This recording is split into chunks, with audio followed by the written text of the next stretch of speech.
After 22 days, finally, league football returns, and it's time for Rangers to claw back one of those spicy gaming hands. Welcome back, guys, to the channel. Absolutely mega stuff here. And as I've literally just clicked record, Lauren Shank. I said I wouldn't mention his name, but technically this is actually a good call. He's missed a penalty. He's missed quite a lot of penalties for Hearts recently. He really, really has. I'm currently watching the game as my coverage for Fog Football, that's quite incredible. But yeah, that'll keep a few zeros off it for us. You coming?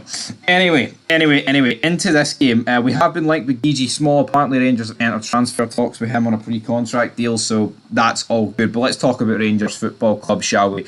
Because this game against Hibs, we need to win. It's quite that simple.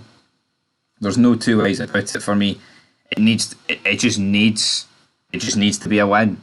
And there's some sad news we need to talk about, because I was going to say AFCON legend there. I don't know what it was on. AFCON player. He was at the AFCON tournament, Seema. Didn't even get a minute. Got injured in training, hurt his hip. And I wasn't too worried about this, because I was thinking, well, they've not really give us a timeline, and we were going to miss him for a few games anyway, so maybe it's not going to be too bad. Turns out it is quite bad, as Seema will be out long term. Long term to me is at least like 3 months. And 3 months puts us up to the end of April. And it's a shame, like with Danilo and Seema being out, and it's like, I don't want to beat a dead horse, but I talked about it earlier while I was having fun out in the wild west. Not quite the Wild West, more like the Wild East, if you catch my drift. But at the same time, it was fun. It was fun doing that video. But what am I talking about? I'm talking about Abdullah Seema. We need forward players, and we're linked with Mohamed Diamonde. He looks like a great player. I'm not denying that. 4.5 million. Rangers must see something in him, and I'm beginning to see something in him. It's like, we can't allow ourselves to go into the second half of the season with a lack of depth. I mean, we are seriously, right, looking at like a front three of like Matondo, McCausland and Silva. And I think if those three play to like their peak abilities, that's actually quite a good front three. I'm not going to bury them completely, but let's be real, Matondo is really hit and miss. McCausland, he's a young kid. I think it's great that he's burst into the Rangers team. And if you're good enough, you're old enough in my eyes. But the reality is, he can't play every game in this. And then it's like, if you have a team behind that, like, what is our team behind that?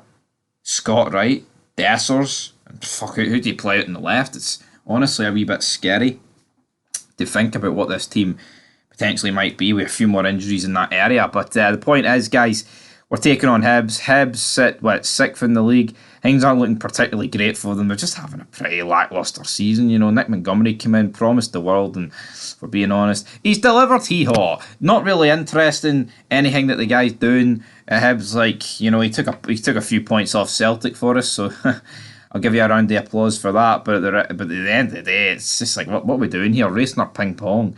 Nick Montgomery, honestly. And if like the league table, they do have a few games in hand on St Mirren, but then Dundee have got 2 less on them, but then Dundee's playing the game tonight. It looks like it's heading for 3 points at Tynecastle, which is a shocker-rooney. But my starting 11, I mean, I don't know. It's pretty much going to be very similar to what we've seen against Copenhagen. But let's just talk about the striker problems. Dessers started against Dumbarton, right? Which tells me he might not start here. I think this is going to be Fabio, But see, this is the fucking problem we've got, right? Dessers is pants. Make no mistake about it. Cyril Dessers is pants.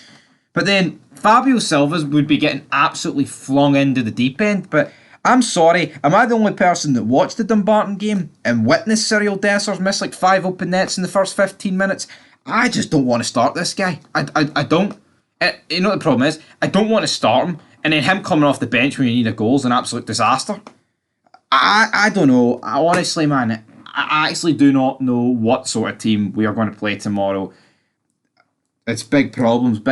What I'm liking the fact, though, like a lot of our injuries-prone players in the midfielder came back in, like Raskin and Jack, so it's looking good. I'm going to predict a narrow 2-1 win to Rangers. We need to win, right? We cannot afford any slip-ups, right? Because You think the pressure on this board's bad right now about the lack of signings and how we're not really signing anyone up front? Imagine if we drop points tomorrow.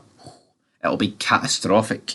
Now, I was going to half argue a point if we drop points tomorrow and then that forced them to sign a few players. Would that be good? It could potentially be good, but I've zero faith in this board. If we did drop points tomorrow, they would go and do that. But anyway, guys, leave your thoughts down below. Till next time. Peace.